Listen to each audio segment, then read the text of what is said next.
ಒಂದು ನಿಮಿಷ ದಯಮಾಡಿ ಸರ್. ಬಿಲ್ ಮೇಲೆ ಮಾತಾಡೋದು ನಮಗೆ ಮಾತಾಡಕ್ ಬೇಡ ಅಂದ್ರೆ ನಾ ಕೂಡ್ತೀನಿ ಸರ್. ಅಲ್ಲ ಬಿಲ್ ಮೇಲೆ ಮಾತಾಡೋದು ಬೇಡ ಅಂತಂದ್ರೆ ಮಾತಾಡಿ, ಬಿಲ್ಲಿಗೆ ಸಂಬಂಧಪಟ್ಟಾಗೆ ಮಾತಾಡಿ. ಕೆಲವು ವಿಷಯಗಳನ್ನ ನಾವು ಕೇಳಬಾರ್ದು. ಕ್ಲಾರಿಟಿ ಅಂದ್ರೆ ಪ್ರತಿ ಸಲ ನಾವು ಮಾತಾಡಿದಾಗಲ್ಲ ಮಾತಾಡಬೇಡ ಮಾತಾಡಬಾರ್ದು. ನೀವು ಬಿಲ್ಲಿಗೆ ಸಂಬಂಧಪಟ್ಟ ಹಿಂದಿನ ಸ್ಟೋರಿಯನ್ನು ಹೇಳಿಕೊಂಡು ಬಂದ್ರೆ ಎಷ್ಟು ನನಗೆ ಮಾತಾಡ್ಲಿ ಆಗ್ತದೆ ಬಿಲ್ಲಲ್ಲಿ. ಬಿಲ್ಲಲ್ಲಿ ಮಾತಾಡಿ. ನಿಮ್ಗೆ ಬಿಲ್ ಬೇಕಾ ಬೇಡ, ಯಾಕೆ ಬೇಕು ಯಾಕೆ ಬೇಡ, ಹಿಂದಿನ ಉದಾಹರಣೆ ಕೊಟ್ಟರೆ ಆಗ್ತದೆ. ನೀನು ಪ್ರತಿ ಸಲ ಈ ರೀತಿ ಕೆಲಸ ಮಾಡಬಾರ್ದು. ಬಿಲ್ ಬೇಕಾ ಬೇಡವಾ, ಮಾತಾಡಿ, ಅದನ್ನು ನೀವು ಮಾತಾಡಿ ವಿಚಾರ ಮಾಡಿ. ಪ್ರತಿ ಸಲ ನಾವು ಅದನ್ನೇ ನಾನು ಹೇಳುವಂತದ್ದು ನಿಮ್ಗೆ. ಪ್ರತಿ ಸಲ ಅದನ್ನೇ ನಾನು ಹೇಳ್ತಾ ಇದ್ದೇನೆ. ಪ್ರತಿ ಸಲ ನೀವು ನಾವು ಮಾತಾಡ್ತಕ್ಕಂಥ ಬೇಕಾ ಬೇಡವಾ? ಅಧ್ಯಕ್ಷರೇ, ಯಾವುದೇ ಒಂದು ಮಾತಾಡಬೇಕಾದ್ರೆ ಒಂದ್ ಸ್ವಲ್ಪ ಆಚೆ ತಗೊಳ್ಬೇಕಾಗ್ತದೆ. ಈ ರೀತಿ ನೀವು ಮಾತಾಡಿಕೊಂಡು ಹೇಗೆ ನಾನು ಹೇಳ್ದು ಕೇಳಿ. ನಾನು ಹೇಳುವಂತದ್ದು ಬಿಲ್ ಏನ್ ಸಮಸ್ಯೆ ಇದೆ. ಅವರು ಬೆಲ್ಗಾಂ ಬಗ್ಗೆ ಮಾತಾಡ್ತಾರೆ, ಇನ್ನೊಂದು ಬಗ್ಗೆ ಮಾತಾಡ್ತಾರೆ. ಗೊತ್ತಿದೆ, ನಾನು ಹೇಳ್ದು ಕೇಳಿ. ನಾ ಹೇಳ್ದು ಕೇಳಿ. ನೀವು ಬಿಲ್ಲಿಗೆ ಸಂಬಂಧಪಟ್ಟ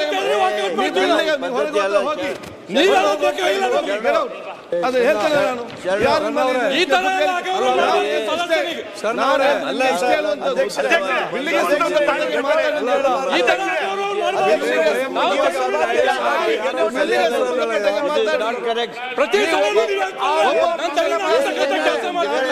ಬಿಲ್ಲಿಗೆ ಸಂಬಂಧಪಟ್ಟ ಮಾತಾಡಿ.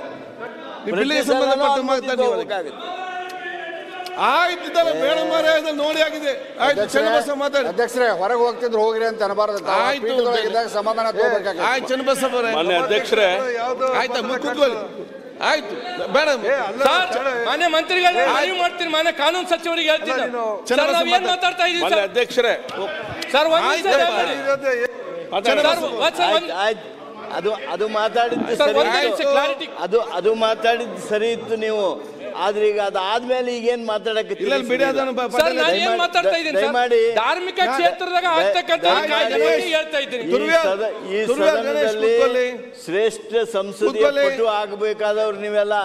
ಆದ್ರಿಂದ ನಿಯಮಗಳನ್ನು ನೋಡ್ಬೇಕು, ನಮ್ಮ ಟ್ರೆಡಿಷನ್ ನೋಡ್ಬೇಕು, ತಾಳ್ಮೆ ಇರಬೇಕು. ಅಧ್ಯಕ್ಷರೇ, ಈಗ ಅವರು ಮೊದಲ ಬಾರಿಗೆ ಬಂದಾರೆ. ಆಯ್ತು ಸರಿ, ಮೊದಲ ಬಾರಿಗೆ ನಾನು ಹೇಳುವಂತದ್ದು ಏನಿದೆ, ನೀವೇನ ಎತ್ತಿನ ಗಾಣಕ್ಕೆ ಇದು ನೋಡಿ. ನಮ್ಗೆ ಇದು ಇನ್ನು 4 ಬಿಲ್ ಇದೆ. ಎತ್ತಲ್ಲ ಅವ್ರಿಗೆ ಅರ್ಥ ಮಾಡಿಕೊಳ್ಳಿ. ಇಲ್ಲೀಗ ಇನ್ನು 4 ಬಿಲ್ ಇದೆ. ನಾವು ಉಪಯೋಗ ಮಾಡಿ. ನಾನು ಹೇಳ್ದು ಕೇಳಿ.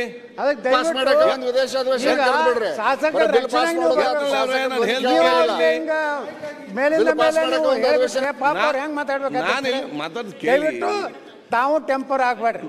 ಆಗೆಲ್ಲ ನಾನು ಬಾಲ ಆರಾಮಾಗಿದ್ದೇನೆ. Who speaks less, who is speak less ಅಂದ್ರೆ ಯಾರು ಕಡಿಮೆ ಮಾತಾಡ್ತಾರೆ ಅವ್ರ ಸ್ಪೀಕರ್. ಸರಿ, ಈಗ ನೀವು ಪ್ರತಿಯೊಂದಕ್ಕ ಓಕೆ ಮುಗಿಸಿ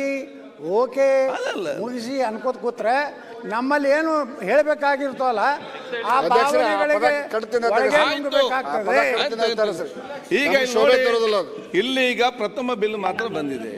ಇನ್ನು 4 ಬಿಲ್ ಬರ್ಲಿಕ್ಕಿದೆ. ಇದನ್ನ 4-5 ಜನ ಮಾತಾಡಿದ್ದಾರೆ. ಈಗಾಗಲೇ ಒಂದು ಬಿಲ್ಲಿಗೆ ಇಷ್ಟು ಜನ ಕೂಡ ಮಾತಾಡಿದ ಅಂತ ಎಲ್ಲಿ ಇರುವುದಿಲ್ಲ. 2-3 ಜನ ಮಾತಾಡಿ ಮತ್ತೆ ನೇರವಾಗಿ ತರ್ತಾರೆ. ಅದು ಕೂಡ ಫಸ್ಟ್ ಟೈಮ್ ಇರಲಿ, ಇನ್ನೊಬ್ರು ಇರ್ಲಿ ಅಂತೇಳಿ ನಾವು ಇವತ್ತು ಮಾತಾಡೋ ಅವಕಾಶ ಮಾಡಿ ಕೊಡ್ತಾ ಇದ್ದೇವೆ.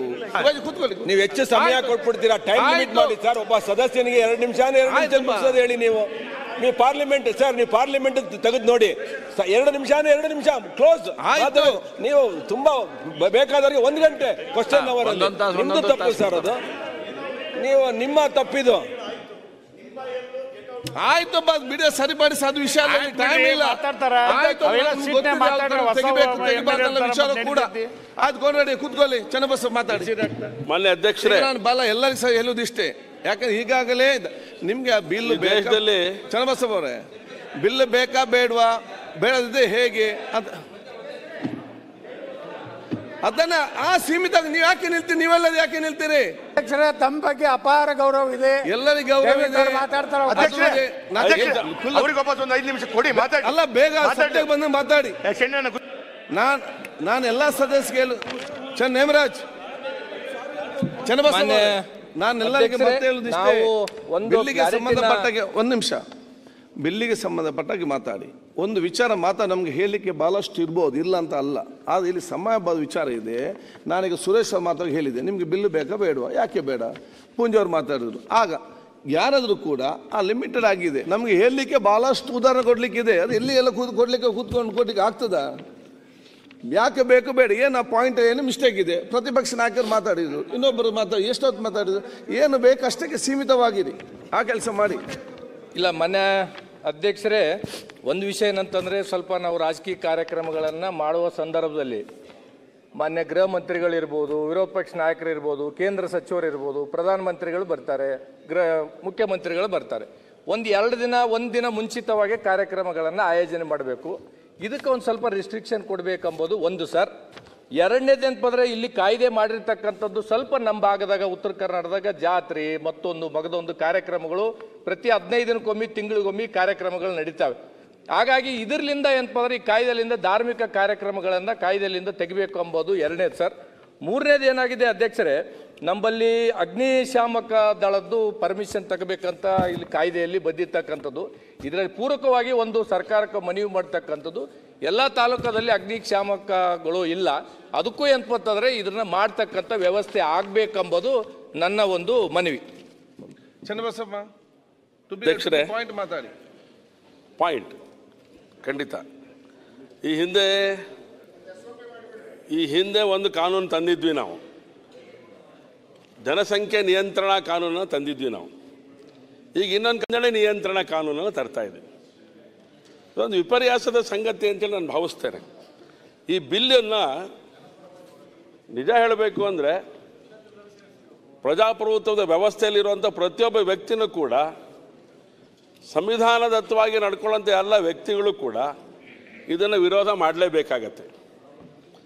ಈ ಬಿಲ್ಲನ್ನು ಹೇಳೋದಲ್ಲ, ನಮಗೆ ಯಾವಾಗಲೂ ಏನೋ ಅನಿಸಿದ ತಕ್ಷಣ ಬಿಲ್ ತರುವಂಥ ಒಂದು ವ್ಯವಸ್ಥೆ ಇದೆಯಲ್ಲ, ಇದನ್ನು ನಾವೆಲ್ಲೋ ಒಂದು ಕಡೆಗೆ ತಡೆಯುವಂಥದ್ದು ಬಹಳ ಅಗತ್ಯ ಇದೆ ಅಂತ, ನೀವೆಲ್ಲ ಹಿರಿಯರಿದ್ದೀರಿ, ತಡೆಯುವಂಥದ್ದು ಬಹಳ ಅಗತ್ಯ ಇದೆ ಅಂತ ನಾನು ಭಾವಿಸ್ತೇನೆ.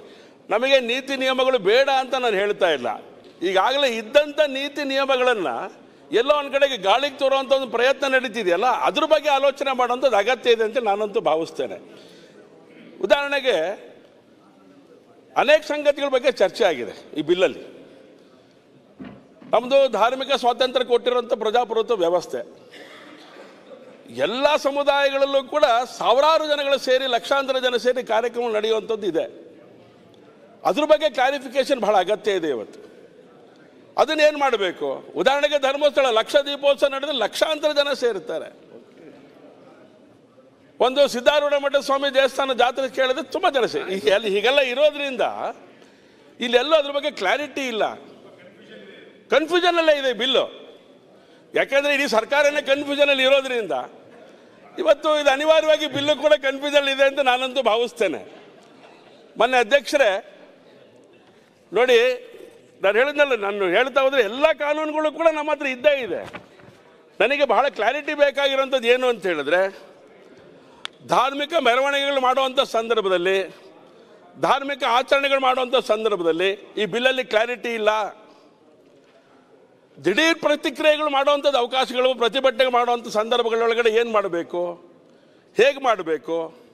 ಯಾಕೆಂದರೆ ದಿಢೀರ್ ಪ್ರತಿಭಟನೆ ಮಾಡಿದಂಥ ಪರಿಣಾಮ ಪೊಲೀಸ್ ಸ್ಟೇಷನ್ನೇ ಧ್ವಂಸ ಆಗೋಗ್ಬಿಡ್ತೀವಿ ರಾಜ್ಯದಲ್ಲಿ. ಸೊ ಆ ರೀತಿಯ ಒಂದು ಕ್ರಮಗಳನ್ನು ಮಾಡುವಂಥವ್ರ ಬಗ್ಗೆ, ಕಾರ್ಯಗಳನ್ನು ಮಾಡೋರ ಬಗ್ಗೆ ಏನು ಆ್ಯಕ್ಷನ್ ತೊಗೊಳ್ಬೇಕು, ಈ ಬಿಲ್ಲಲ್ಲಿ ಏನಿದೆ? ಸೊ ಎಲ್ಲ ಸಂಗತಿಗಳನ್ನು ಕ್ರೋಢೀಕರಣ ಮಾಡಿ ಇನ್ನೊಂದಷ್ಟು ಸಂಗತಿಗಳನ್ನು ಯೋಚನೆ ಮಾಡೋಂಥ ಅಗತ್ಯ ಇದೆ. ಆದರೆ ಈ ಇರೋವಂಥ ಕಾನೂನುಗಳನ್ನು ಬಲಪಡಿಸಿದ್ರೆ ಈ ಬಿಲ್ಲಿನ ಅಗತ್ಯ ಇದೆ ಅಂತ ನಾನೇನು ಅಂದ್ಕೊಂಡಿಲ್ಲ. ಹಾಗಾಗಿ ಇದನ್ನು ತುರ್ತು ಪರಿಸ್ಥಿತಿಯ ಸಂದರ್ಭದಲ್ಲಿ ಹೇಳಿದಂಥ ಅನೇಕ ಸಂಗತಿಗಳು ನೆನಪಾಗ್ಬಿಡುತ್ತೆ ನಮಗೆ. ಇವತ್ತೆಲ್ಲ ನಾಳೆ ಆ ಸ್ಥಿತಿಗೆ ಹೋಗ್ಬಿಡುತ್ತೆ ಅಂತ ಅಂದ್ಕೊಂಡಿದ್ದೇನೆ ನಾನು. ಯಾಕೆಂದ್ರೆ ಒಂದು ಬೈಕ್ ಮೆರವಣಿಗೆ ಮಾಡಬೇಕು ಒಂದು ಉತ್ಸಾಹದಲ್ಲಿ ಅಂತ ಹೇಳಿದ್ರೆ ಇವತ್ತು ಪರ್ಮಿಷನ್ ಕೊಡೋದಿಲ್ಲ ಅಂತ ಹೇಳುವಂಥ ಮಾತು ಪೊಲೀಸ್ ಇಲಾಖೆಯಿಂದ ಬರ್ತಾ ಇದೆ.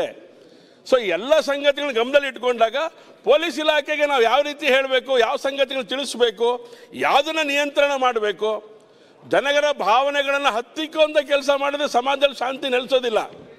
ಸಮಾಜಕ್ಕೆ ಪೂರಕವಾಗಿ ಅದನ್ನು ಸದ್ಬಳಕೆ ಮಾಡ್ಕೊಳ್ಳೋಂಥ ರೀತಿಯಲ್ಲಿ ಯೋಚನೆ ಮಾಡಿದ್ರೆ ಈ ಬಿಲ್ಗಳಿಗೆ ಅರ್ಥ ಬರುತ್ತೆ ಅಂತ ಅಂದ್ಕೊಂಡಿದ್ದೇನೆ ನಾನು. ಸೊ ಹಾಗಾಗಿ ಈ ಹಿನ್ನೆಲೆಯಲ್ಲಿ ಯೋಚನೆ ಮಾಡಿದ್ರೆ ಈ ಬಿಲ್ ಅಗತ್ಯ ಇದೆ ಅಂತ ಅನ್ಸೋದಿಲ್ಲ.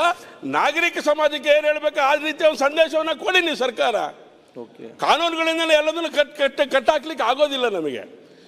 ನಡವಳಿಕೆಯಲ್ಲಿ ತರಬೇಕಾಗತ್ತೆ. ನಡವಳಿಕೆಗಳನ್ನು ಹೇಳುವಂತ ಕೆಲಸನ ಸರ್ಕಾರ ಮಾಡಬೇಕು ಅಂತ ನಾನು ಆಗ್ರಹಪಡಿಸ್ತೇನೆ. ಈ ಬಿಲ್ಲನ್ನ ನಾನಂತೂ ಖಂಡಿತವಾಗ್ಲೂ ಇದನ್ನು ವಿರೋಧ ಮಾಡ್ತೇನೆ. ಈಗ ರಿಪ್ಲೈ ಕೊಡ್ಲಿ ಮಂತ್ರಿಗಳು ಮತ್ತು ಈಗ ಮಾನ್ಯ ಒಂದೇ ನಿಮಿಷ ನಮ್ಮ ಸದಸ್ಯರ ಹತ್ರ ನೀವು ಉತ್ತರ ಕೊಟ್ಬಿಡಿ, ಆಮೇಲೆ ಇನ್ನೊಂದ್ಸರಿ ಅದನ್ನ ಮಾಡೋಣ. ಸ್ವಲ್ಪ ಬಹಳ ಕನ್ಫ್ಯೂಷನ್ ಇದೆ, ಇದನ್ನ ವಿಡ್ರಾ ಮಾಡಿ ಮತ್ತೊಂದ್ಸರಿ ಇನ್ನೊಂದ್ಸರಿ ತರೋದು ಒಳ್ಳೇದು ಅಂತ ಅನ್ಸುತ್ತೆ. ಯಾಕೆಂದ್ರೆ ತುಂಬಾ ಕನ್ಫ್ಯೂಷನ್ಸ್ ಇದೆ ಇದರಲ್ಲಿ. ಓಕೆ ಈಗ ಓಟ್ಗೆ ಹಾಕ್ಬಿಡಿ. ಈಗ 35 ಆಗಿದೀವಿ, ಅವ್ರು 31 ವೋಟಿಂಗ್ ಮಾಡಿಬಿಡಿ.